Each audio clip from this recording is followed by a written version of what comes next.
வணக்கம் மக்களே, இன்னைக்கு என்னன்னா நோன்பு கஞ்சி தான் சாப்பிட போறோம். இது ரிவ்யூ இல்லை, இது வந்து இன்னைக்கு நோன்பு ஸ்டார்ட் ஆயிடுச்சு. ஸோ ஒரு என்ஜாய்மெண்ட்டா இன்னைக்கு ஃபுல்லா, ஏன்னா வருஷத்துலேயே நம்மளுக்கு இந்த 30 நாள் தான் இது கிடைக்குமா, சரி இன்னைக்கு சாப்பிட்லான்னு சொல்லிட்டு நான் இப்போ என்ன கொண்டு வந்திருக்கேன்னா நோன்பு கஞ்சி, பஜ்ஜி, சிக்கன் கிரேவி, வடை, இதை வச்சு தான் இன்னைக்கு நான் சாப்பிட போகிறேன். மக்களே, நம்ம என்னன்னா ஃபர்ஸ்ட் இந்த வடையை எடுத்து பிச்சு இந்த இது கஞ்சியில் போட்டுக்கலாம் சின்ன சின்னதாக, அப்போ தான் சாப்பிடும்போது நடுவில் நம்மளுக்கு வரும். அதே மாதிரி நான் என்ன பண்ண போகிறேன்னா பஜ்ஜியும் வந்து இந்த மாதிரி பிச்சு பிச்சு தான் போடுவேன். எப்போவுமே மசூதிலையும் அந்த மாதிரி தான் பண்ணுவேன். போட்டுட்டு இப்போ நான் என்ன பண்ணுவேன்னா நல்லா கலக்கி விட்டுப்பேன். கலக்கி விட்டுட்டு இப்போ சாப்பிட்லாம். இன்னைக்கு வந்து ஃபஸ்ட்டு நாளில் கறி கஞ்சி. மக்களே செம்மையாக இருக்கு.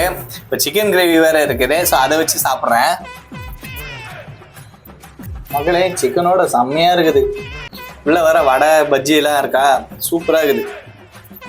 மக்களே நல்லா சாப்பிட்டேன், சாப்பிட்டுக்கிட்டே இருக்கேன். உங்களுக்கு யாராச்சும் நோம்பு கஞ்சிலாம் ரொம்ப பிடிக்கும்னா எனக்கு கமெண்ட் பண்ணுங்கள். ஓகே மக்களே, நெக்ஸ்ட் வீடியோவில் பார்க்கலாம். நன்றி, வணக்கம்.